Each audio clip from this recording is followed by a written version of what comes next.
or as organizers of the Olympic Games, or one of the most spectacular events in the world. And that's a big attraction to all the media scene around the planet.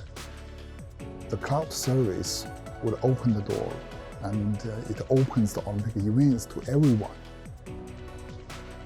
We can largely reduce the staff members and come into the host city and do every details of the broadcasting technology. That means the same group, the crowd of broadcasting, they can sit in their home, in their living room, in sofa.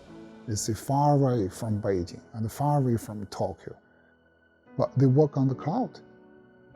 The cloud is their new working plate or their new working table.